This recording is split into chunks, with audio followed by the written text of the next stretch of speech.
Hello everybody, welcome to Nintendo Pow Block here on Bosch Games. I'm your host, the enlightened, excited ADV. Joining me is the indie insider himself, Mr. Daniel Murphy.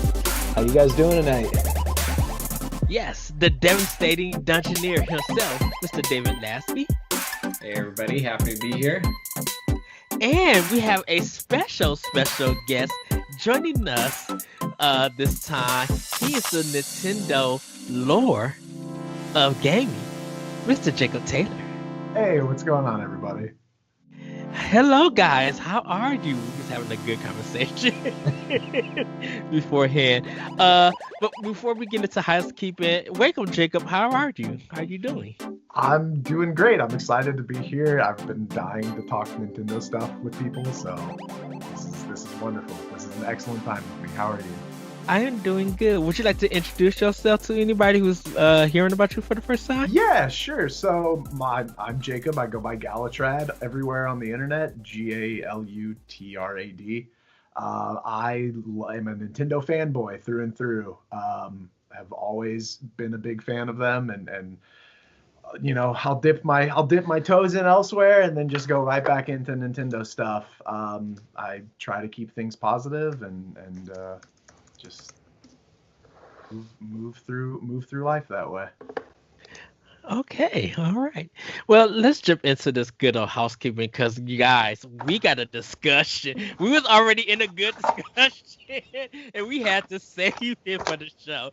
That's what happens with Monster Games. We get into so many good discussions before we record that saving it. It's just like, I want to continue that talk, but we're going to save that for a little bit later. We're going to get into our quick housekeeping. This is episode 224 of Nintendo Pow Block Podcast.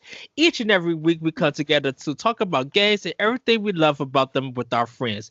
You can join us live on Mondays at 8:30 p.m. Eastern Time on twitch.tv/BuffersGames Live and be a part of the conversation. But if you can't join us live, no big deal. You can head over to youtube.com/BossRushGames and BossRushGames.com to watch the show or listen on your podcast service of choice. Remember to subscribe, follow, rate, and review wherever you consume us. It helps us out with discoverability, and check out our family of shows wherever you listen to your podcast. So you guys, you know what time it is. And Jacob, if you haven't know that we love snacks here in Rush Games. So it is time for Snacktindo. So we're going to actually start with you, Jacob. What have you been snacking on? What has been your Snacktindo? Oh man, so I just got back from dinner with my family. We every Monday night since I was born, we've had spaghetti. So that's kind of where we were at. I was eating a big old plate of spaghetti. Other than that, like actual snacks, I've been really obsessed with they're Slim Jims the little meat sticks for some reason. The gas station that I stop at on my way to work to pick up like an energy drink or whatever has these deals where it's like the little tiny sticks, 3 of them for $1, and I've just been like picking up 3 of those every time I stop and snacking on them whenever I get hungry. Nice. Daniel, what has been in your Snacktindo? I'm slogging away on the pumpkin cheesecake my girlfriend made on Thanksgiving. So tonight is going to be the ceremonious last slice, and I'm very sad it's gone. Did she use graham cracker for the pie, for the crust? I don't know how she made the crust. I back away when that stuff is going on, and I just enjoy the product, you know? I don't look into how games are developed. I just play them. Same thing. I've never had pumpkin cheesecake, and now I want to try it. Oh, man, you got to have it. Next year for Thanksgiving, you'll come over, all right? Yes. David, what have you been snacking on? This is going to make me sound really old, but when I was a kid, I used to love these, and I found them recently. They're cinnamon toast rice cakes. Like, it reminds me of being a kid, and I've been like snacking on them, and I love them. And then I've also been finishing up the homemade apple pie. So, oh, nice. How's your lattice work on it? You know, My wife made it. She did a great job. I can't take any credit for it. So I'm always impressed by good lattice work. yeah. Nice. Well, for me, the McRib is back, so I treated myself some McRib at McDonald's, and they put so much barbecue sauce, like the thing was sliding out the bun. I was just like, good googly woogly. Um, I had a Jack's Links teriyaki beef one, Jacob. So Yes, oh, excellent. that was so good. I got the Reese's peanut butter cup with pretzels in it, but I haven't eaten it. It's still at work. Uh and then I had a mango monster like at 3 a.m. this morning while playing Switch. And I just it was so good. But everybody, that has been our snack Tendo. Anything else you guys had is snacking on or you looking forward to? I I did try the Kit Kat. Oh, I think I talked about it last week. The Kit Kat mocha and chocolate that has this coffee taste is really good with it. I did try the Snickers fudge brownie, like I said, and I didn't like it. It's okay, but I was just like, this could have been better.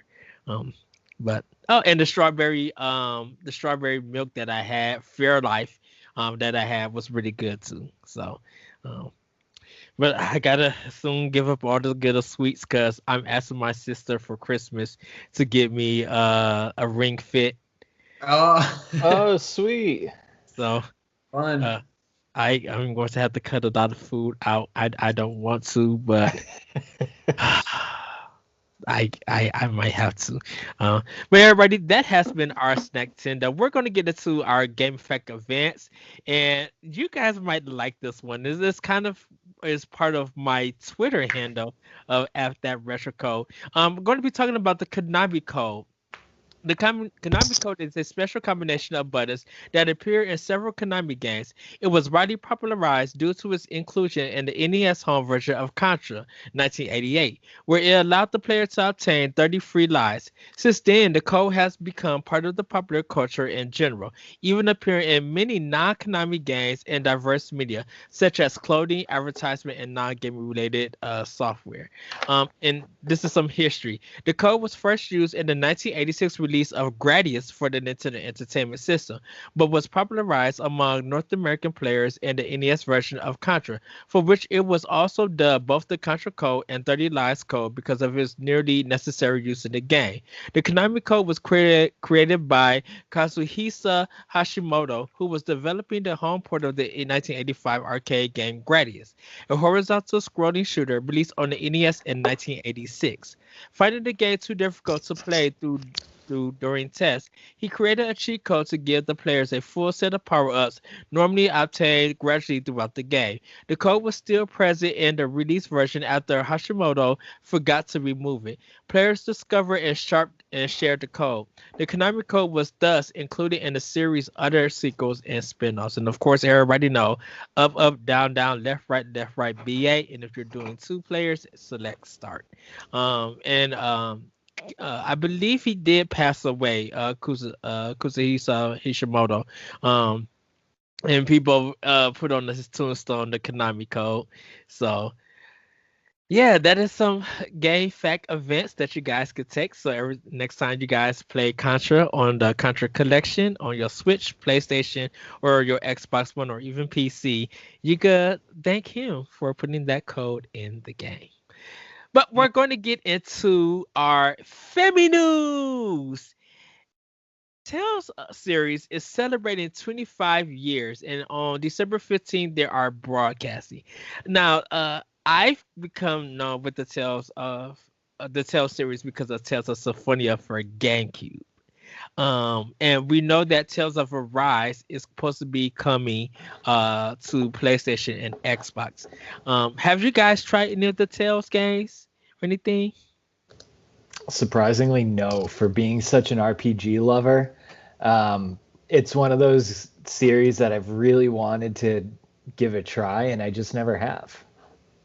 It may be on PlayStation 4 for PSN. You could check it out. What about you, Yeah, I Jake? think they Oh, have Tales of Vesperia. Asperia. or Tales of F or something like that. One of those is on there. Jacob, did you try Tales of Symphonia? I played Tales of Symphonia, and funnily enough, I actually didn't get super into it. But back then, I had friends coming over and spend the night. I've got a good friend, Dan, who loves the Tales series and still plays Tales of Symphonia like every year. But other than that, no, I haven't really played any of the Tales stuff. I do want to see Lloyd in Smash though. That would be super cool. They got his costume in there. I think I know, for me. But that doesn't mean they can't bring him in. Everybody's been complaining there's too many sword fighters. What's one more than? Yes, Dan is. Him and Cloud are like best friends. Oh yeah, me and Cloud are boys on Smash Brothers.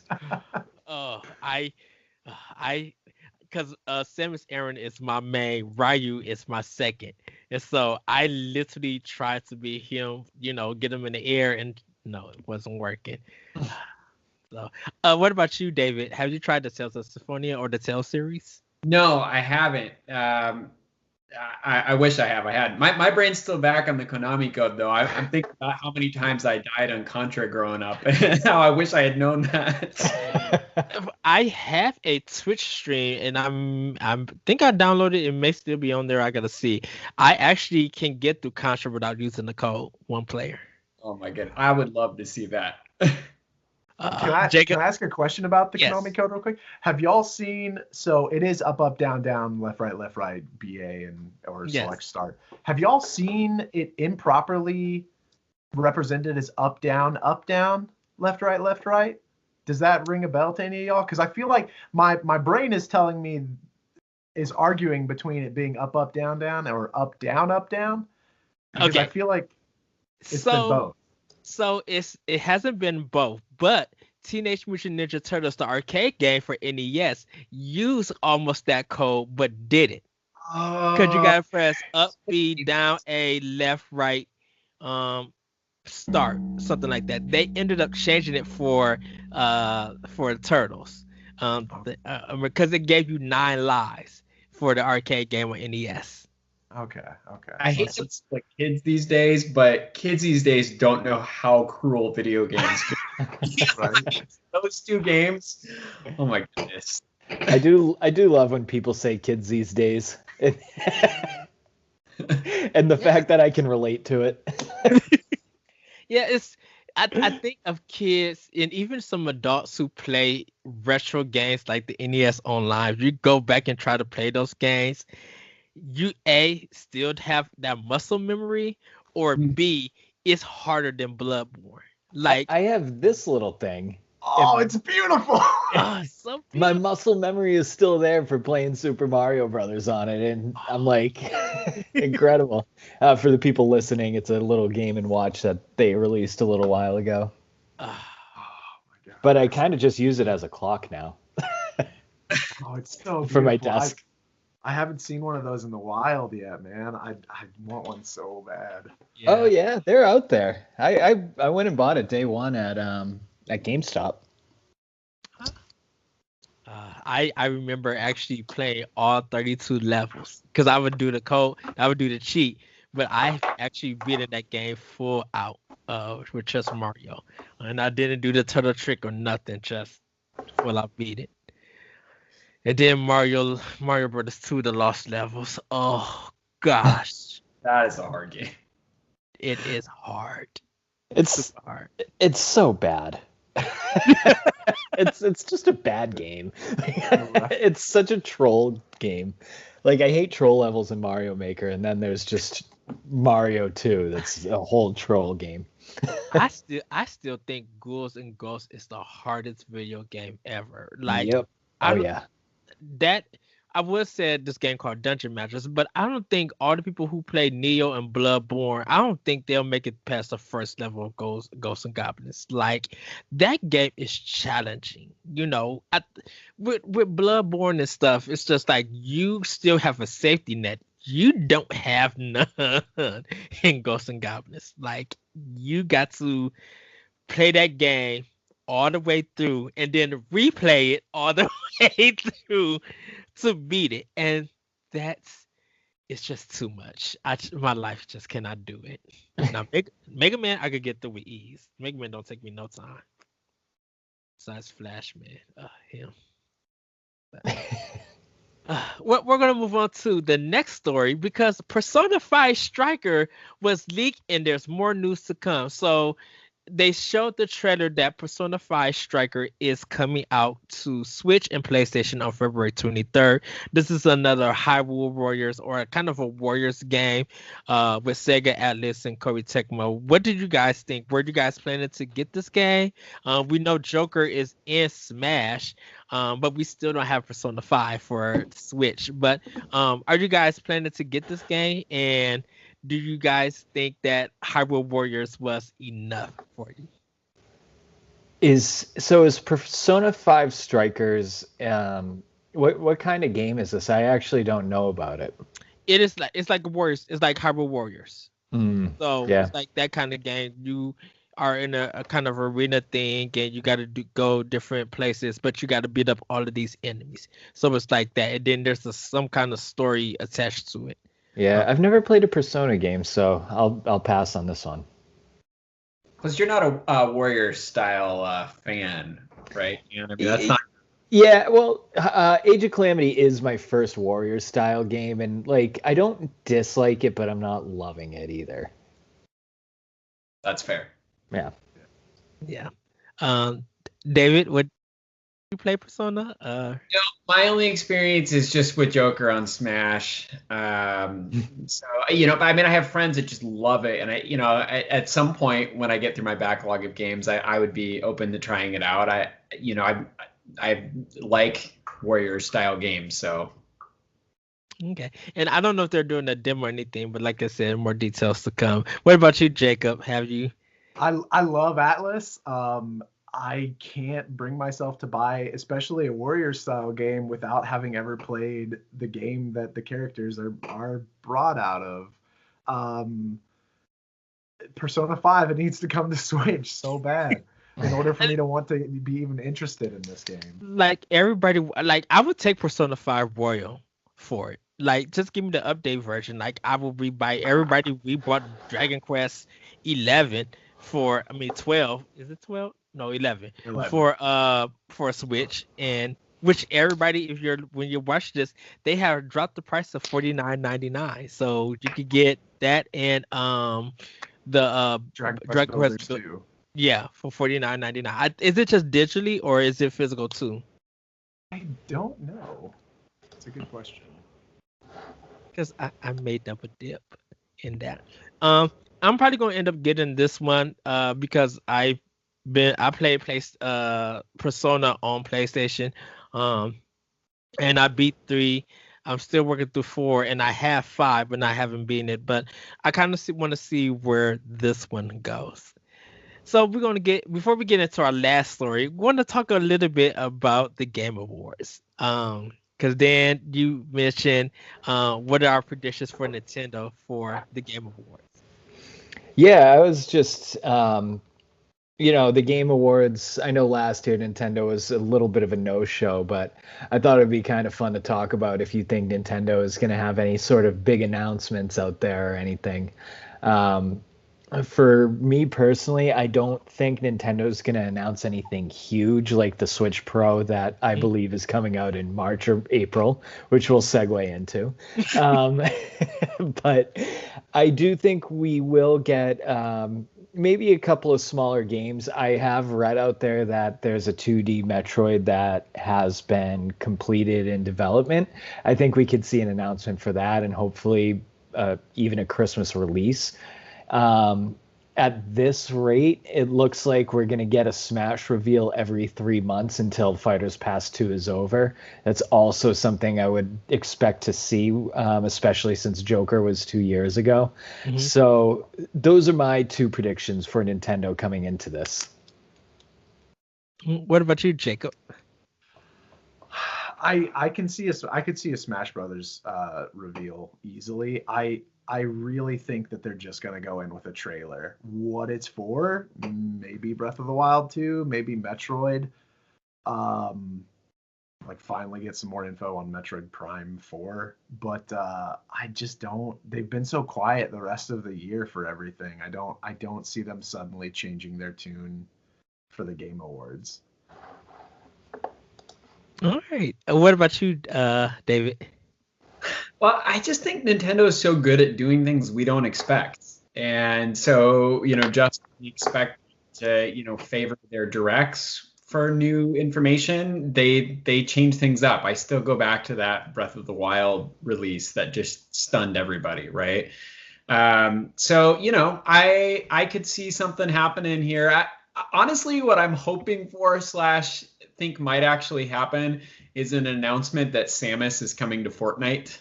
The season theme is bounty hunters, and there's been a lot of surprise characters and characters from other video game universes. So I could see a thing where Nintendo users, have the option of getting that skin. So that's one thing I'm looking for. I also do think we could get some Zelda related news. My thinking though is it would be an announcement of DLC for Age of Calamity, since the DLC came out about 30 days after the last Hyrule Warriors. So we're thereabouts for the Game Awards. I could see an announcement of DLC for Age of Calamity. What kind of DLC would it be? Like extra characters or? Yeah, well, without getting to any spoilers, the game was data mined, and they found 4 unused voice files for very specific characters. So it seems like we might get some playable characters and a backstory for those playable characters as DLC. I have to beat it. Would it be too spoilery to talk about characters that aren't currently playable but are in the game? I mean, it might, because there's some, as you know, there's some surprise playable characters, and yes. I give that. I don't know what you guys think. I mean, I'll take out my headphones if you guys want to talk about it. Spoiler warning to the audience. Well, Your call. We're gonna save it. We're gonna say that one. Okay. We're gonna save it. Yeah. For me, I think we'll probably get a reveal for Bayonetta 3. I think we'll get some more info for No More Heroes 3. We'll probably get something. Maybe a chance for ARMS 2. Nintendo might be bringing that back to show everybody. I know they've been working with Bandai Namco and Koei Tecmo, but I wonder if they've been working with Konami, and if Konami is going to put something on Switch. And if so, can Nintendo and Konami do Eternal Darkness or Silent Hill? Because we got Skull Attack like out of the blue from Konami, so it wouldn't be difficult for Nintendo to dip their hands in to be like, let's play around with Silent Hill and let's give it this Eternal Darkness kind of feel to it and stuff, where we really make it scary, we really make it like, horror feel and stuff. And they might throw in a little trick where you might see a painting of Dr. Egad or from Luigi's Mansion and stuff. Like, I think Konami has something up their sleeve, because I feel like they don't want to work with Sony because of Kojima being there. I think Konami would rather work with Nintendo, because we might even get like another Bomberman game. And I think Konami is probably smart to be like, let's work with Nintendo and see where we go, because they have made us money. We kind of got a little bit of our reputation back working with putting our stuff on Nintendo, so we may be able to continue that going on. So I kind of would see that, and maybe EA may show something for Switch. Then Space.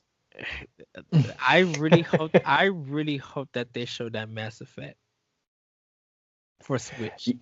Yeah, and we've talked about it before, and I think Mass Effect will come to the new Switch, which again we'll get into, but I don't think they want to announce it for the current hardware that it's on. That's it. Okay. Well, we're gonna get with Silent Hill. You got my hopes up. because I think it's time for Silent Hill to come back, and I think they need to have it on a Nintendo platform. Konami is not going to put it on Microsoft because Microsoft it's not doing well that I know of. And this is an assumption, they're not doing well in Japan at this time, and because of Kojima, I think they would be like, we have more success with Bomberman on Switch and with Skull Attack than on any other platform.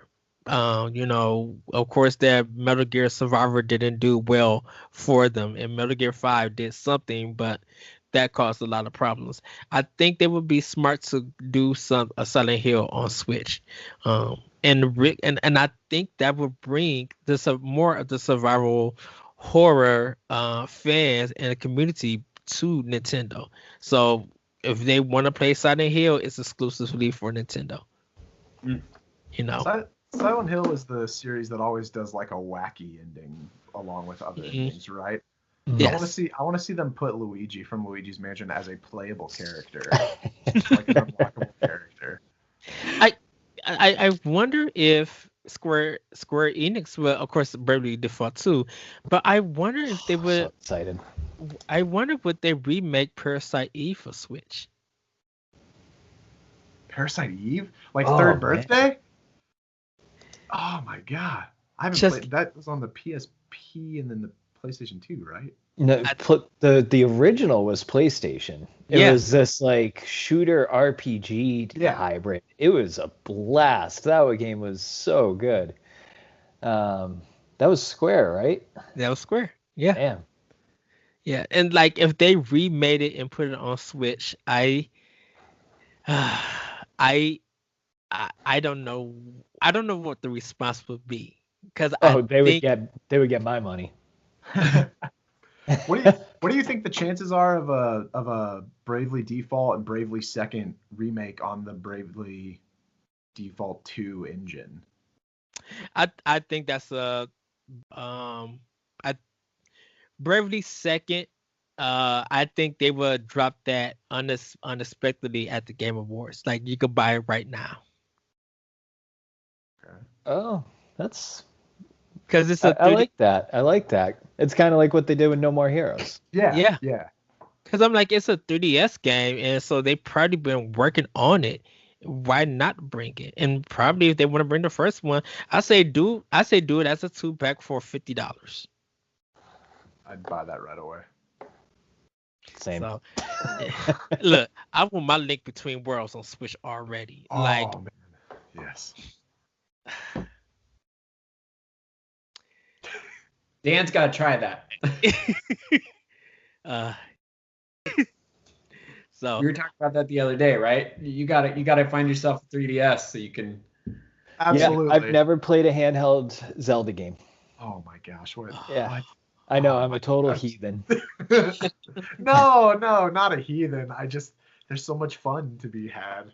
I know, and I just haven't done it yet. I will eventually. We're going to get into 2 more stories because a modder has kind of taken the cast from Age of Calamity and put it in Breath of the Wild on PC. And it looks beautiful. It looks nice. I was just like, how did he do this? Like, it's really big. It's really clean. And I'm just like, wow. But what did you guys think when you saw the video? I thought it was pretty cool. I love to see when fans can mod these things so well. And I mean, that one in particular looked really, really good, right? I don't know. I just think it's super cool. I don't have the talent to do that kind of thing. So when I see it happen, I'm pretty impressed. What about you, David?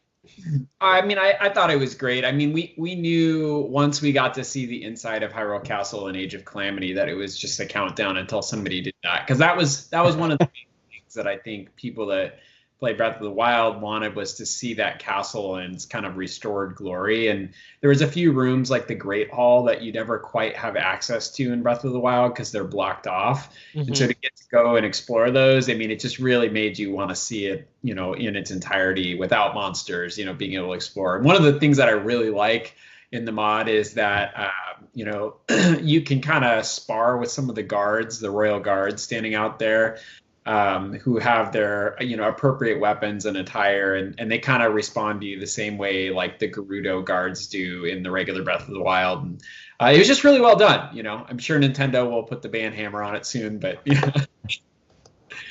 it's great. But you know what? They really haven't did anything, and we got a story that's going to be connected to this. They really haven't did anything. I think it's where, if people are trying to sell it or they're trying to do something with it, I think that's when Nintendo gets in. But they really haven't said anything that I know of.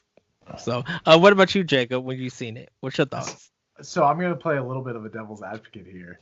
The work that he did was beautiful. The work that user that modder did was amazing. I really prefer to see Nintendo do stuff with it. I want to see crowded halls. I want to see like Majora's Mask style pathing of people that you can follow and be like, oh, this guy always goes to the the Rose Garden to do this, and seeing it as an empty castle was a little disheartening, but still awesome and just like beautiful to see rebuilt, to see the work that he put into it. But at the same time, I very much want to see that for the first time when Nintendo's ready to show it to us, because I fully believe in Breath of the Wild 2 they are going to show it to us.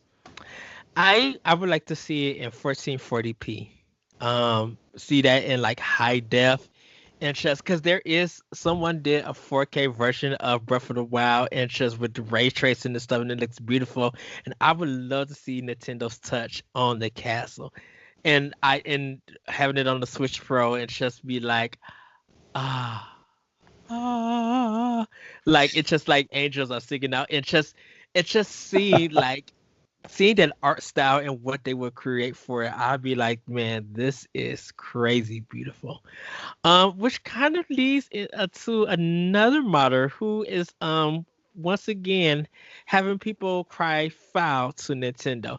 There was a custom-made Etika Joy-Con which raised $10,000 for charity, but it fell foul of copyright claims, creators reveals. Last year, popular YouTube Desmond Etika Emafa tragically took his own life. So artist and content creator Captain Alex, who produces a wide range of customized shell and other items related to Nintendo, decided to produce the Etikon to raise money for a JED Foundation, a mental health and suicide prevention charity. While an initial crowdfunding campaign to create the controllers was unsuccessful, Captain Alex ran a second, smarter campaign, the campaign raised $10,000 for the charity, but Captain Alex has recently confirmed that following a cease and desist from Nintendo issued at the end of September, he had to stop selling the special controllers. The issue wasn't that Alex was selling modified controllers. It was related to the fact that the devices used the Joy-Con name, which is Nintendo's copyright. Nintendo didn't shut down my business completely, Captain Alex told fans on Twitter. They just had me remove some designs, and I'm modifying most of them. Controller modification isn't the issue. Use of copyright is. So, those would be back in. Seeing this trend on Twitter, we actually been talking about people using Nintendo's IPs, and me, LaRon, and Dan was talking this morning. And thank you, Dan, for dropping Nintendo's code of conduct. So people who are thinking of using their property, Nintendo has a statement showing things that you need to follow about their products being out when you purchase them. Yeah, and those are all real, just standard business practices that Nintendo has on that.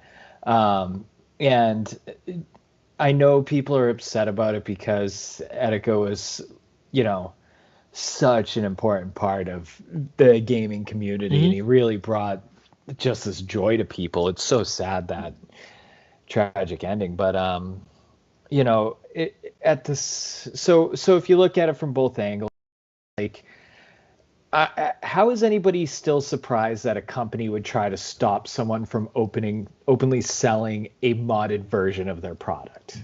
I mean, that's, in my mind, that's common sense.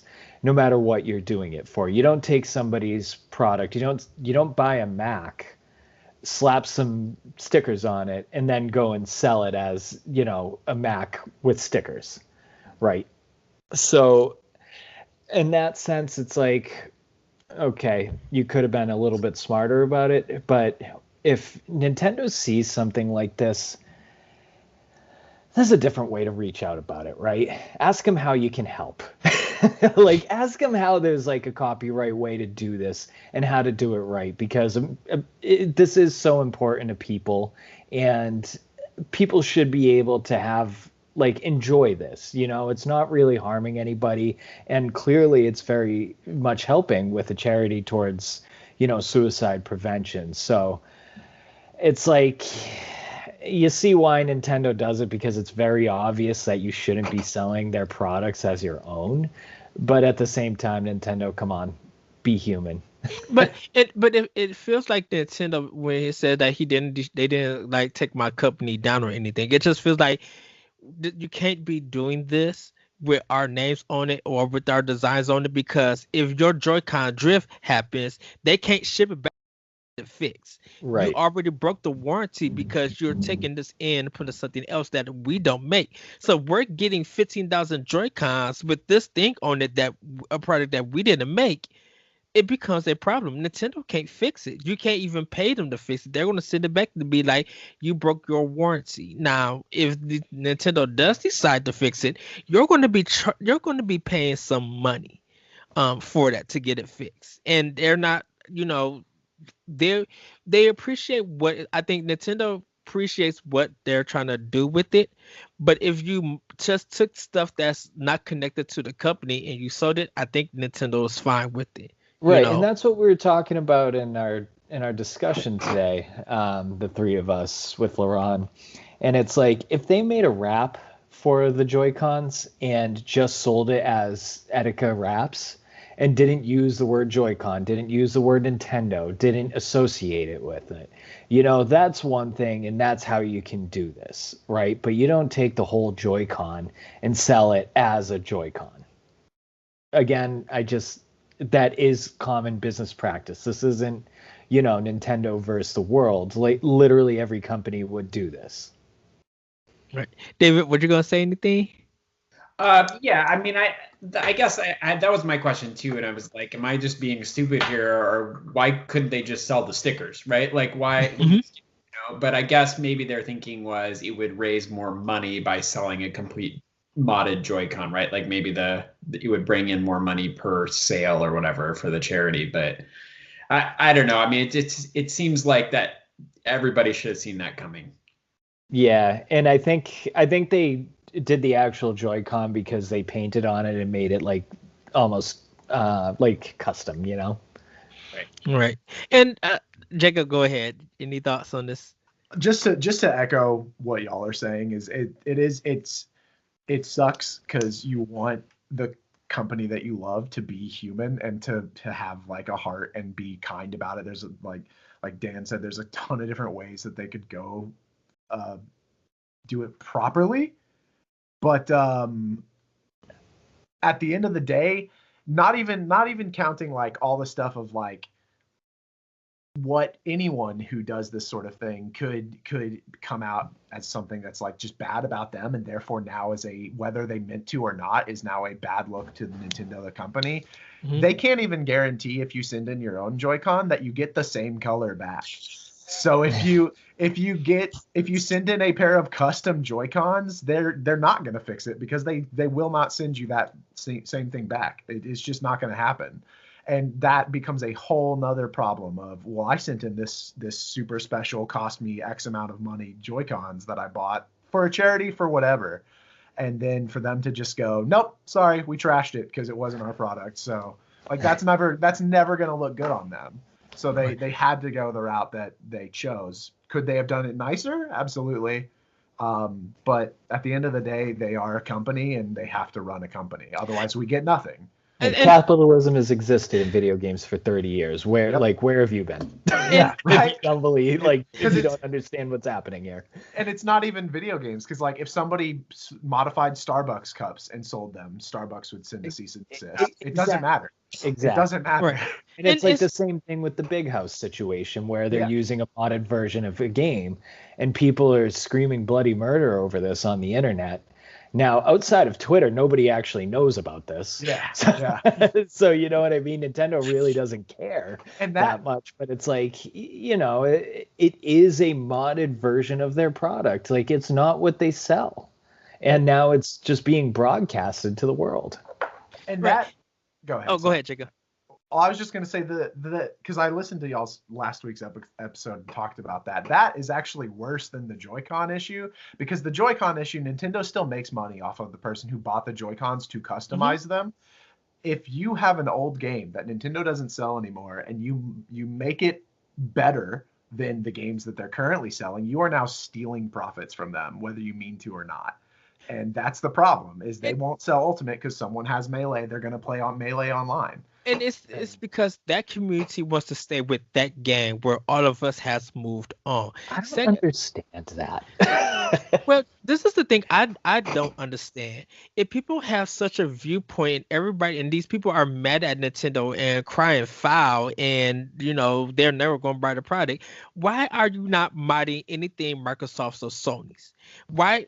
Where's the God of War Melee game? Where is the Uncharted Gears of War? Like, where is all of this stuff for two systems that are bigger than Nintendo in some people's eyes? Why are you not modding and selling their stuff and doing illegal things to it? Why is it always Nintendo? I think it just goes to show like how much of an impact Nintendo and their fans have had on, like Etika, it made such an impact on people. Like, they make such quality IPs that people stick to them. Now, I, for one, will never understand in my life the obsession with Smash Melee. I didn't even like it that much when it came out. So, like, this one's just way over my head. But, I mean, it just seems to be a thing with Nintendo because it's so unique. And, I mean, everything in the PlayStation era, like, we talk about it nostalgic, but we've moved on. We were talking about Parasite Eve. And we've moved on from that. So I don't know. It's just kind of it's unique to Nintendo for sure, Ed. What did you guys think that Nintendo's first party IPs are powerful than anybody else's in the gaming industry? Absolutely, without a doubt. It's not even close. Like, maybe God of War and Halo have that recognition, but if you're like, okay, God of War, Halo, great. Nintendo goes Zelda, Mario, Pokemon, Metroid. Like, that's right. The list goes on and on and on. Well, it's so weird because just like, even when we look at the Game Awards, like Animal Crossing is like in all of these nominations, and it's going against the Last of Us, even though that came and went. Animal Crossing is still being talked about. It's still being like 16 million. Like, that's crazy. Or it's more. Oh yeah, it's 23. When did they jump up to 23? And their quarterly report that they released back in October. It's probably more now too. Yeah. Yeah. Oh, wow. I think it's at like 26. That 26. Oh wow. Yeah, I think it's. I'm gonna pull up the reports. Give me just a second. I'll give you an exact number. I'll vamp while you do that. Have any of y'all seen the tweet? I don't know. I don't remember who it's from, so I apologize. But somebody talking about how it's going to be so funny to see all these like huge cinematic games, and then they have to throw in clips of Animal Crossing as well. Yeah, it's weird because I still feel like Nintendo had a strong year, and they the ones that have most games out that people were talking about and picking up. Last of Us, I'm not trying to knock that game or anything. Last of Us 2 sold because of controversy, and it was more of I'm a prove to you that your spoilers and leaks is not going to ruin the experience for me. So I'm gonna buy the game. Where everybody was just like, you know, being a certain way to the actors and everything and about this game. So it caused that kind of controversy to sell what 4 million copies, 4 million plus at the time. Um, it's just so weird to see that, and if it, yeah, and even if you know that Nintendo don't play around with their IP, why do people still want to play around with their IP? Right. You know, don't get me wrong. I love the custom made Zelda bikes that people have been making. I love the custom made houses from Breath of the Wild. I love when people make this custom stuff that they create and they're keeping, that they're not selling. Nintendo says nothing about that. If you want to have a Zelda bike in this mug, Nintendo's just like, go ahead and do it as long as you don't sell it. You know? Yeah. So Okay, we're up to 26 million on Animal Crossing New Horizons. What's Mario Kart at? Mario Kart is at 28. So it's almost sold as much as Mario Kart 8 in 9 months. Yes. Yeah. I mean, that is insane. Animal Crossing will be their first 30 million on the Switch. yeah, and it's gonna be weird because I feel like it's not gonna win Game of the Year. I feel like The Last of Us is gonna win it, but it's going to be. It's there was a tweet out there that they was just like, the people who made Hades Supergiant, that they were happy to make this game and everything. And then someone from Naughty Dog was just like, if you are one of us, vote for the people and everything. Like, we're the best, so vote for us, don't vote for anybody. And it was just like, the tone right now with you guys is just not right. you know. I'm rooting for Animal Crossing though. I think it made such a big impact on people's lives this year that it's a game that deserves that recognition. And if you sold 26 million units in 9 months, yeah, how the hell do you lose? Yeah, we're gonna get into the our doc mode, but it's good that you mentioned that, Dan, because it feels like with the Switch, a lot of their games has really changed the industry and how we play games and what we think. Like, climbing has been a functionality in games for years, and once it came to Breath of the Wild, everybody was just like, I want to climb like Link in this game. I want to climb and move anywhere that I want to. Like, wait, you was able to do this in other games. Why is it now with Breath of the Wild that y'all took it? I think Assassin's Creed is the best example of that, because Assassin's Creed taught gamers during the 360 era, Xbox 360 era, of like, hey, you can climb this because there's a white line. There's the thing that we use to indicate that you can climb, you're good. And then Breath of the Wild came out, and then I think it's Valhalla is the newest Assassin's Creed. Yeah. And that one you can climb everywhere, right? Isn't that the thing? Am I wrong? So. I don't know. Okay, all right. Yeah. I'm pretty sure it is. From what I've heard, I think that's the case, is that they went that route where you can climb anything. And so it's interesting to see that like flip back into it. Yes. Mm. So speaking of Nintendo games, let's get into our doc mode, because I'm so excited for this topic that's at hand. So I'm running with Dan on this one. So I presented that we was going to do something else with this question, but I took part of it out and I just decided. So Switch Pro gets announced. It has all the technology of an Xbox One X, little bit powerful, and their online is revised, so it works to the way that people, I guess, has a vision on where want to work. You get online chat through the system, message friends, and do all of that stuff. Now that we have this power, what games need to come to Nintendo Switch? Well, I think the most obvious one is they need to re-release Breath of the Wild, right? Like, just like some of the other systems have their like Nintendo Classics edition or whatever that comes out again. I mean, how do you not have a fully souped up Breath of the Wild? I mean, that to me is a no-brainer. And include the DLC. Does does that come as a re-release, like a re-release that everyone has to buy, or does that come as like a, hey, if you've already bought it, yours is getting souped up if you buy this new console?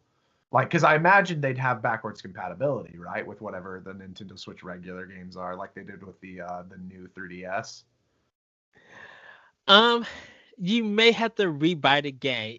I'll say that it'll have a patch that it upgrades to it. But if it's the original one and you haven't bought the DLC, let's say they make the DLC only $10. Okay. If you are playing the original one, you spend $10, and you get the full collection. So you already got the free upgrade for the main game, but then you got a good deal with the Switch, with the DX version of Breath of the Wild. Yeah. Okay. I mean, don't get me wrong. They could slap an $80 price tag on it and tell me it's a better Breath of the Wild, and I'd still buy it. But I wanted to bring that up. So Dan, you probably think of Mass Effect. Yeah, so I mean, I am thinking of Mass Effect. As a big picture, I think. So the new Switch with the updated hardware, it's definitely not going to be a portable system, right? If you have this kind of hardware, you can't play this on a screen that you can bring on an airplane or bring on a subway. So this is just, in my prediction, it's just going to be a at-home console. Mm-hmm. And the fact that, Jacob had mentioned earlier in the show, Nintendo's been awfully quiet on their IPs. We haven't seen a lot of IPs in 2020, aside from Animal Crossing. Otherwise, it's been ports and Age of Calamity, which isn't really, a mainline game. So, you mentioned, Ed, that you want to see Bayonetta 3 get announced at the Game Awards, but Bayonetta 3, I'm telling you, that game is going to be unbelievable if we have the same hardware as like Xbox Series. So, when it comes to Nintendo IPs, Breath of the Wild 2 would be incredible on there. Oh, yes. Bayonetta 3, even Mario Kart 9 is going to be phenomenal because we know that has to come at some point, right? People say, hey, Mario Kart 8 is still selling like crazy, but I guarantee you 90% of the people who own Mario Kart 8 are going to buy Mario Kart 9. I sure as hell will. And I don't even play Mario Kart that much. But yeah, go ahead. Metroid Prime 4 is already crazy with all the people that they got in from all these different studios. And that new studio they're building for it. Yes. For retro. Think of all the people who have worked on Xbox and PlayStation, who have worked on that hardware, working on Switch Pro, and they just they surpass the look of Metroid. I can't even imagine what Metroid Prime 4 is. To see that mug running on Switch Pro on Unreal Engine 5 with the artwork and the design and the gameplay, I would just be like, I might not even need a PlayStation 5 or Series X for a while if that happens. Well, that's the thing too, because I play all my sports games on PlayStation, right? Mm. If this is good enough to handle something like Madden or 2K, I don't have another reason to buy another system at this point if I can play Madden on Switch with my friends cross-platform. It's interesting that you say that, and I feel like Nintendo obviously knew about this release for PS5 and the new Xbox. Mm-hmm. They're already dominating the market anyway because of the portable ability of the Switch. If they also then plan to come out with a souped up Switch in the spring, I mean, that feels like the kill shot, right? I mean, it feels like they're coming in and just staking their claim. And I think that they can do it. I really do. Yeah, and for me personally, like the Switch is really, I just love this thing with how accessible it is because I travel all the time for work. Mm-hmm. And at the same time too, I like somebody else can watch TV and I can bring my Switch into another room and play it, so this accessibility has brought in so many more people to the Switch and to Nintendo, and obviously this year it's absolutely killed it with sales with the lack of current, with the lack of IPs.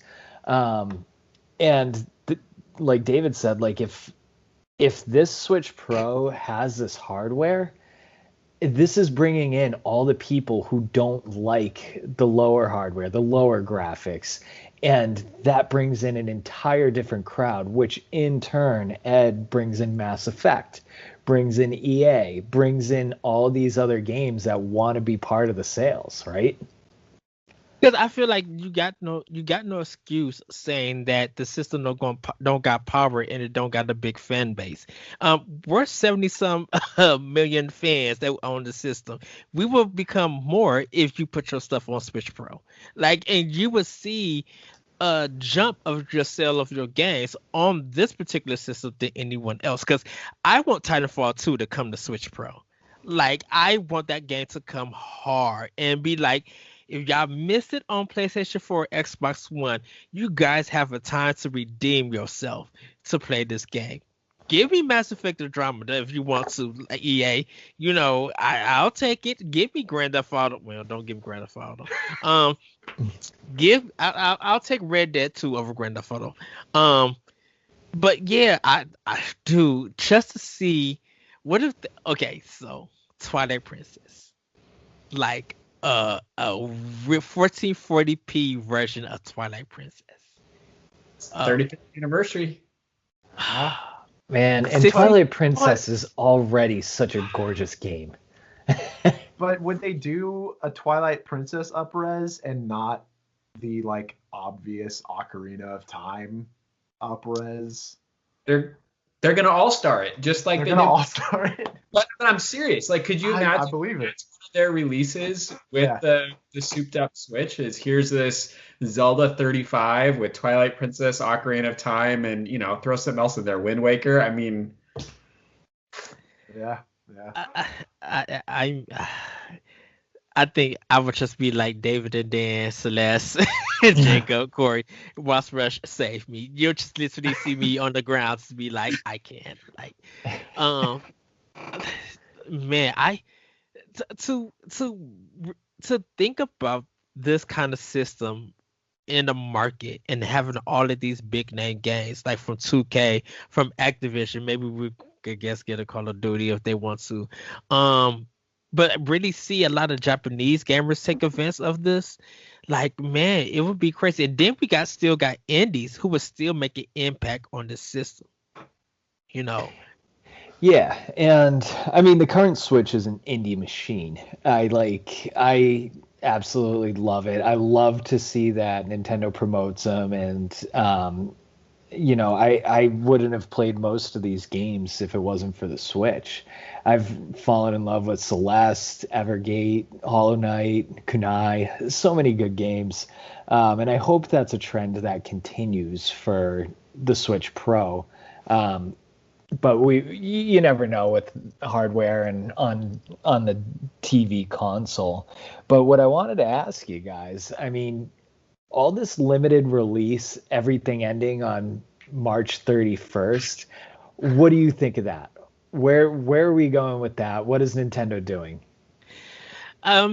So I think Nintendo is getting ready to announce new Mario games. And so you have a time to, what's going to happen is that, yes, the digital stuff is going to be taken off, but they're not going to be calling for their stock back to put in their inventory. I think it's going to be that's it.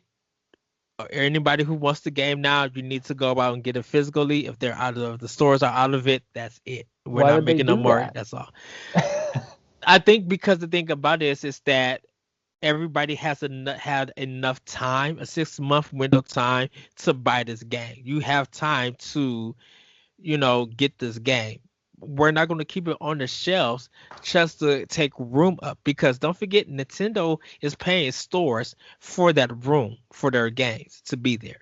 So if nothing is moving there, they're not going to try to be wasting their money to keep Super Mario Galaxy 3D for another year or so until all the shipment is gone. So it's just going to be we're taking it off. You had enough time to do it. You had 6 months. to get this game, that's enough time. We didn't give you like 2 weeks or anything. We gave you 6 months to get this game. And now we're going to announce Mario Odyssey 2. We're going to announce Mario Rabbids 2. We're going to be doing this game. We're going to be doing that game, Mario Maker 3. Like, they're going to go out of their way and really celebrate Mario in a better fashion, you know. I mean, I don't see that happening because they take away sales from themselves. And I mean, we all know Nintendo is a company that's not going to shoot themselves in the foot when it comes to losing money, right? Mm-hmm. This is a total speculation, but I think that we're going to see some sort of online subscription with even GameCube and Wii games, where you can kind of buy them individually. So it makes sense to break down 3D All-Stars, sell it as a package, and then when that comes out, you can just buy Mario 64 for $7.99 on this new subscription, because with the new update, they bring Nintendo Switch Online to your main drag right on the bottom. So, I think we might be looking at a new kind of subscription-based format for this, and even the Fire Emblem game that just came out, that's also the Shadow Key. And can't you see that on some sort of subscription like this? So they might make their whole inventory accessible for like the Netflix users. route. Well, if Nintendo lose any money, it's only going to be digital sales. They'll make their money by physical because it's getting close to where they're not shipping it or selling it. People are going to run out to get copies because people are going to try to get these copies to flip them to make money. They make their money on digital. It's right there for you 24/7. You can wake up and get a snack in the middle of the night if I got 3D All-Stars. Like, they're not taking that away from anybody. And it doesn't lose them a dime because it's But all see, on their system. the thing about it is just like Nintendo's not worried that Nintendo's not getting double money. They're only still getting one person the money because they're still getting revenue. So you're going to buy our physical. They had to only buy physical. Huh? It would drive people away if they only had to buy physical. They won't have no choice but to buy physical. Then they want to buy it. I wouldn't buy it. So I'm an all digital person. I do not buy physical games. The only physical games that I have are Ring Fit, and then I bought Atlas, the Star Fox game. That wasn't actually Star Fox because I wanted the toys, right? Yeah. Because I'm a huge nerd. Other than that, I will not buy a game if I have to buy it physical because something in my brain is like, but it's not like all my other games. All my other games are digital. Why do I have this little stick that I have to put into? And it's so frustrating to get up and. And that's why I said the time, like they months. It's not like you can't go out and buy it. Why would you wait till the thing discontinue after they told you when it's going to be discontinued to be mad about them? You have a chance to get up, get an Uber, get in the car, ride a bike, get on a broomstick and fly in the air. I don't care on how you're going to get this game. If you have to finance money to get this game before it's discontinued, go ahead and do it. You cannot be mad at Nintendo when they gave you a good opportunity to take it, to buy their game. Like, what do they got to lose from just having a larger game library available? Yeah. For people that want it. I mean, there's all kinds of old games that I'm just discovering and wanting to go back and buy. I was buying stuff on my 3DS and Wii U just the other day. Why not continue to allow those to be available? I don't understand. I think because no one is using that service and Nintendo still somewhat paying for it. I don't know the financial reasons for that. I think it's just like, well, since we're not really doing anything for this console or for this handheld, we already discontinued selling it and stuff, so we don't need to support it because we got this current that we need to support. Sony and Microsoft did it. They weren't supporting the 360 when Xbox One came out, and Sony didn't do it with PlayStation 3 after PS4 came out. I mean, there were some games that came out that they supported, but they weren't sending updates, and they weren't making that game specifically for those older consoles. So Nintendo is doing kind of the same thing. They're not going to support something that they're really discontinued and Well, stuff. I think it's like what we talked about earlier, where people are just love Nintendo games and they Hmm. hang on to Nintendo games. If Nintendo comes out with this kind of subscription that I completely pulled out of thin air, um, and I could buy Thousand Year Door Paper Yes. Mario on it, I would pay $20 for that. Like, So Super Paper Mario, I would buy that. There's so many games I would buy, and I think Nintendo might actually recognize that people want to play these retro games. They want to play these games, and I can't think of a real good reason to take away Mario 3D All Stars, a Nintendo NES game on March 31st for no other reason, right? So that's kind of where I'm going with it, and I think that also leads into the Switch Pro because I think this is probably going to be a user-based subscription on the Switch Pro as Hmm. well. so are we talking subscription like you pay 60 bucks, I don't know, 20 bucks, 50 bucks, whatever amount a month, and you have all the games on their library? No, Or I think Nintendo's going to still do just like you pay $20 for Nintendo Online, and that's it, one-time fee. Well, they're not very consumer friendly, so it might be like a monthly fee plus you have to buy the games. the games, yeah. So I'll play for online service and then also, Yeah. sorry. Yeah, Well, that's kind of where my mind's going with it. Okay. it kind of feels like with a lot of their older stuff, like definitely with NES and Super Nintendo, they were just like these older games we're not going to charge you, and I don't think they're going to put like their GameCube games and Wii games on there to charge you. I think what they'll probably do is they'll probably raise the price to $30 a year and add those two services for you to play, because the Nintendo was just like we got these games ready to go and emulate and put out for you guys, and we'll just add whatever we can add when we feel like it. You give us $10 more, we add some more stuff, and that's it. That's why I said with Switch Pro, they revised their whole online system. So if they want to add GameCube and Wii, $10 more for anyone who still got their old $20 ones. You'll still get it for the rest of the year till it's over. But when and we'll still give you the Wii and GameCube stuff. But when your subscription is up and you renew it, you gotta pay $30 to keep it. I think they would do something like that. Oh, go ahead, David.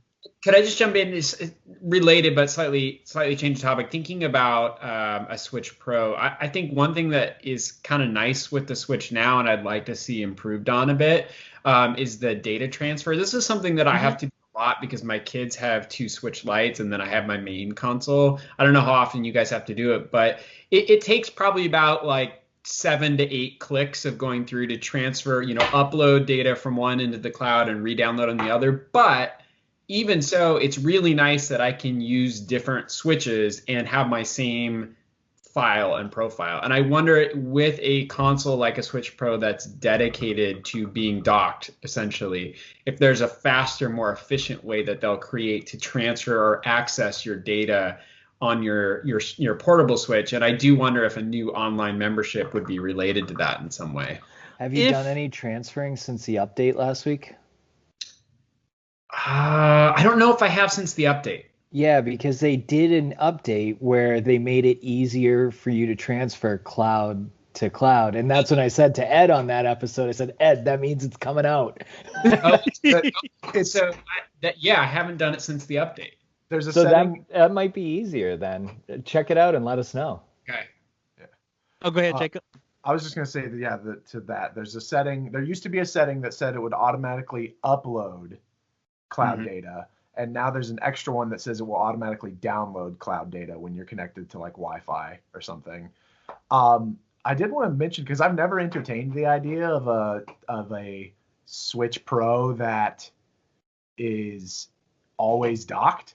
And I actually think that's kind of brilliant if it is brought up to the same standards of the new Xbox and new PlayStation, because Nintendo fans have bought two consoles all the time until the Switch. So that's nothing new to us to be like, oh, well, I have my docked version, and then I've got my Lite, my handheld version. So that's Well, what I take with me. So well, if they can streamline that process, they they won't did lose anybody discontinue. there. They did discontinued the dock for a Switch. Yeah. So yeah. you can't buy that. So Is that why? I've been trying to get my hands on a dock for like 3 months. I didn't Wait, know they that. discontinued the dock? Yeah. You can't buy it anymore. I Yeah. think you can buy refurbished ones, and I think maybe directly from store.nintendo.com. Okay, so this is proving even more that this is coming out in the spring. Dan, Yeah. I know you love to say that. I don't even need. I was already starting to figure out how to grill my shoe and everything. I'm not even gonna worry about it. No, the thing about I didn't deny that it was a Switch Pro that's gonna be made. I just said the release of it in spring is just too early. I Yeah, think what and I'm they're probably sticking doing with is it. I think what they're doing is they're still keeping that idea left that you can pick it up, you still could dock it, but it's gonna be a new version of the dock. This new version, because I feel like with the Switch Pro, since it's gonna have different components and it's gonna be stronger, they need a dock that's going to be stronger enough to do that. So I think they're getting a sleeker design dock. I think it's going to have a lot of USB ports and stuff. They may probably a streaming service like Twitch or something, or Facebook gaming or YouTube gaming. They may add that. They may add a lot of stuff to it, but this new dock to keep the new Switch Pro to be up to 1X, not so much Series X, because Nintendo did say they were looking into new chips for higher performance. So it could be almost like Microsoft and PlayStation. So they have been looking into that. So I think they probably found something. It's probably going to be custom made, but with all of that, they need a new dock, and the old dock wouldn't do. So a little behind the scenes, we were having this conversation before we started the show, and they were arguing about whether or not it would come out in March or afterwards. I'm about to get kicked off. Ed's about to kick me off the show. The Switch that sold 70 million units plus right now, what day did that come out? That came out March 3rd. Ooh, yes. So I don't think, because he was making a great point that like a good summer release would be excellent, but I don't think Nintendo cares. And because the thing about it is that when they released the Switch in March, like I said, it was their fourth quarter, and they had already sold out of Wii U's. They had already discontinued it, so they was ready to roll out a new system. And so, in order to do that, to make sure that they made some money for that last quarter, they put the Switch out that early. I think if they was gonna wait, it was gonna be in April. If they felt like the Wii U and 3DS and stuff were not really selling well, like if it really slowed down. So I really think they were just like, well, we got this new system out. Let's meet the deadline before we have to do the cutoff and start our new quarter. So that when more Switches coming in, because they have production problems, with this new quarter or a new start, And everybody's wincing in pain with you saying this. So I'm just trying to respond to with Switch being released in March, knowing that all the stuff that they discontinued and got rid of.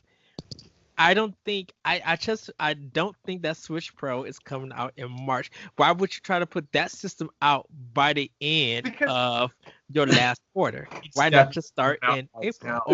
I want to hear Jacob on this one. Because that's great. They wanted the money when they were doing bad on the Wii U, but they're doing great with the Switch. They don't care. They've got money out the wazoo with the Switch. They can throw that thing out at any time. Switch Pro can come at any time.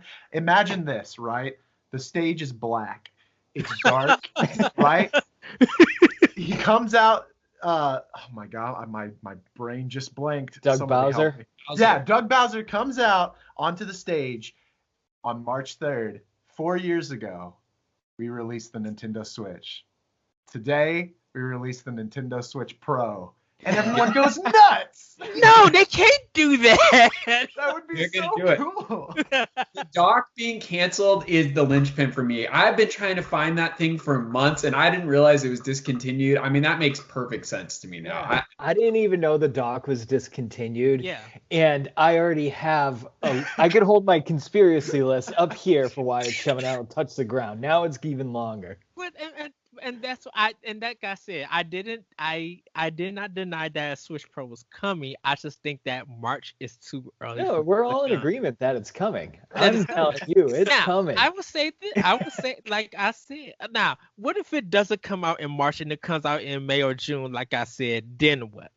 Then I eat my shoe. Shoe. I mean, there is nothing logical that would make sense for it to come out anytime after March. We don't know any new IPs. We don't know any games that aren't a port. We don't know anything going on. Now, mind you, Nintendo obviously hasn't said anything about a Switch Pro, so everything we've talked about is pure speculation. So, Yes. but like, I mean, there's no reason to believe that a Switch Pro isn't coming out, and it isn't coming out fast. It has to come out in the spring with the little amount we know. They're not going to announce Bayonetta 3 for Switch without announcing their system. They're not going to talk about Breath of the Wild 2 without announcing the Switch system Yeah. it's going to be on, you know? If a Switch Pro is in the works, there's no way these games are coming out on the regular Switch, and the Switch Pro is going to have the same problem that Well, every new console has. I think what's going to happen. Exactly. I think what's going to happen is that it's going to be available for the regular Switch and Switch Pro. I think I think when they show the stuff and everything, it's going to be like the best performance, the best way to play is on Switch Pro. You know what? That actually leads me to another thing. If they do come out with a Switch Pro that's just console, now we have the hybrid, the handheld only, and the console only. Yeah. I Switch still family is what they're Switch they're going to family. refer to it I as, right? still I no because the thing about it is that it's not a switch because the switch is that you could switch it out and you could dock it in. That was Well, how the do you thing. explain What the about Switch the Lite? Switch Lite? Oh, I'm sorry. It's their brand, you know. He's like, oh no, what do I do? Switch Lite was another way to be able to play Switch but with less functionality. So even though you can't switch it up, but it's still under the name of Switch, but it's lighter because they removed some functionality. So uh so but final games, everybody. Give me 3 games that you want to see on Switch Pro. I'm gonna roll with you, Dan, and be like, okay, Switch Pro is coming in March. What is the 3 games on release date for Switch Pro? Jacob, you go first. You go, okay, easy. Kingdom Hearts full collection. I want Kingdom Hearts on the Switch. I'm really mad that we have the Melody game and not the regular Kingdom Hearts games. Breath of the Wild 2, and I want to see a new F-Zero game. Like Okay. top of the line F-Zero game, full speed. Okay. David. Switch Pro, March 3rd, same day that they released the original Switch. What's your 3 games?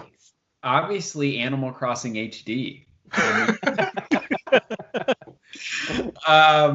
No, seriously, I would love to see Breath of the Wild 2 be a console included game. To have it be released with that, I think that would be great. Like maybe even like a gold edition or something like that as a throwback to the gold cartridges. I'd also like to see Mario Odyssey 2 come out because I think it's about time for that, thinking about when that one came out. And then, honestly, I'd like to see some sort of new IP. We haven't seen something new from Nintendo that, they've stuck with their brands, obviously, but I think I would love to see something new. Okay. Dan. March, Switch Pro, 3 game release. Go. 3 game release. Bayonetta 3, I think, would be a great one to see. Apparently, it's been in development here and there, off and on. Cyberpunk would be an awesome one to see come to Switch on the Switch Pro. I think that would be awesome. I'm going to go ahead and say Breath of the Wild 2 is going to be a little bit later. I'm I'm going to officially say I think it's coming out in May. I've made a lot of bold statements about these predictions. Breath of the Wild 2 coming out in May. Okay. And my third game No, this will... is you already. Are you counting Breath of the Wild as one of the games or not? No, I thought you said Oh. 3 with the release. I just said Breath of the Wild going to be later. Oh, okay. And man, I don't even have a third game, so go on, Ed. Okay. So, Switch Pro, March, my 3-game release. Chrono Trigger Remake Collection, where it's going to be Chrono Trigger and Chrono Cross. Please remake Chrono Cross and take that garbage of a battle system out. Oh, goodness. It was so good. That battle system is terrible. I think we get Super Mario Odyssey 2. And I think we get the Treasure Collection. And what that is Sin and Punishment 1 and 2, Mischief Makers, Silver Gun, Rails of the Silver Gun, I think. We get Ikaruga, we get Astro Boy, we get some of their other games, but it's a treasure collection that comes out. So those are my 3 games. Nice. I'm going to add in one more. You made me realize, thinking back to some of those. I want a new Star Fox game. I think. That would be great. Okay. Star Fox Adventures 2. Everybody gets one wanted game. So, David, you said Star Fox. A Star Fox game. Yep. Daniel, what was you want? I want a new Mario game. I don't want Odyssey 2. I don't want Galaxy 3. I want a new Mario game. Okay. Jacob. I want a good Mario Party. And I want Keith Courage in the Alpha Zone to come to Switch. Like, I need a TurboGrafx game to be remade to come to that system. I would have Kid Icarus or Ice Climbers. There's so many good possibilities. I would have said Snatcher, but man, oh goodness, you said Cyberpunk, and I was just like, dang it. I will play that. I mean, if it has the technology in it and all the specs of Series S, why not? Yes. So, but everybody, that has been the show. Jacob, how was your how did you enjoy the show? Did you like it? Was the conversation good? This was a blast. I'm really glad I didn't get kicked off by teaming up on you about the release date. I lost the battle. I cannot defend it. You hit me with the Switch Lite thing against my own logic reason, so I have to give in. Dan and David knows that when I have to give in, I give in and I go with the flow. I'm not saying that it's not happening. I just don't think it's happening in March. If it happens in March, then hopefully we all will have a Switch Pro. We have some great games to play, and Dan might have a Switch Pro without having to buy one. Who knows? But everybody, that has been the show. Oh, yes. Thank you, David, for reminding me. Just now before our last time, before we go, we are in Playing with Power, games that we are playing. So, Jacob, I want to start with you. What have you been playing with Power? Thank you, David, for that. I've completely forgot. I have been all over Hyrule Warriors. I did a 24-hour live stream on my Twitch channel when that came out, and then have just been grinding away at it nonstop, man. I'm like at 97%. I'm so close to 100%, and I just want to be done with it because it's not, that makes it sound bad, because it's just so good that I'm like ready for the book to close. I'm ready for it to end and me to be like, this has been the experience of a lifetime. Yes. Dan, what have you been playing with Power? I played the Tetris 99 Maximus Cup this weekend. I had a blast playing that. It was so cool seeing like the Super Mario World graphics on it. Yeah, I was playing it this weekend. Yeah. I didn't come in higher than 11th in the Maximus Cup because like all the real players came back to kick my ass. So yes. I played Smash Brothers a few times with you guys. Very, very fun. We had a good time. Age of Calamity, I just got to Chapter 5. According to David, this is where things get a little crazy. I'm done doing side quests, I'm just going to streamline right to the end. And I'm still playing Mario Maker, the game that'll never die for me. Yes, yes. David, what have you been playing with Power? Well, like Dan said, we've all been playing some Smash Brothers, which I love. I've also been enjoying the holiday. What's the Animal Crossing term for it? The like Presents Day, I think is how they say Christmas on there. So enjoying that. And then trying to 100% Age of Calamity. I'm at about I think almost 80%. I think now is where I'm at in the game. And I got to say I've played, I think 19 Zelda games all the way through, and this has supplanted a lot of them for me. It's at number 2 now for me. I just 10 out of 10 for me on this game, and I love it so much. Where's the other Hyrule Warriors on? I enjoyed it. I got like 200 hours into that one, but it's around like 15 for me. Okay. Yeah. So yes, I've been playing Breath of the Wild. I just got my armor for the Goron city, so I am getting ready to do that. Everything from this point on is brand new to me. I have never got to this point. I got to where I needed to be on the Wii U version, but when I went to Switch, I had to start all over. So I'm back to where I need to start, where I need to finish the game, get in, finish it, show it. And the jokes about me not finishing Breath of the Wild could end. this meme might end. Exactly. Latest Mystery Journey, Catrell and the Millionaire's Conspiracy Deluxe Edition. I have completed for my backlog challenge, so truly enjoyed it. This was a game was a level 5, and we're not going to get any more level 5 games in America unless Nintendo produce it. I don't know. Hopefully. I have Fire Emblem, Shadow Dragon, and a Blade of Light, but I have not started it yet. I do have Tetris 99. I am waiting to be done with Breath of the Wild, because once I'm done with Breath of the Wild, it's time for Fire Emblem 3 Houses. It's time to put in that one. Yes. For it. And David might get me on this one, but I think while playing Fire Emblem 3 Houses, I may have to play like the SP version of The Legend of Zelda Link to Zelda 2. I don't like that game. That game is organized, and I get frustrated.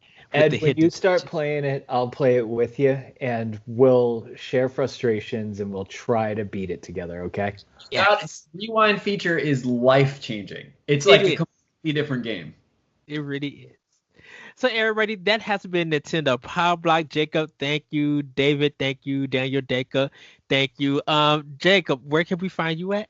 Yeah, you can find me on Twitter at Galutrad, Galturad. For some reason, I'm blanking on my own name. And also on Twitch, I'm at 92 followers on Twitch right now and like 14 subscribers. I'm trying to get to 100 followers on Twitch, so I stream every day. I didn't stream tonight because I was here with y'all guys, and it was a blast. But I stream Monday through Friday from 7 to 10 p.m. Central Standard Time.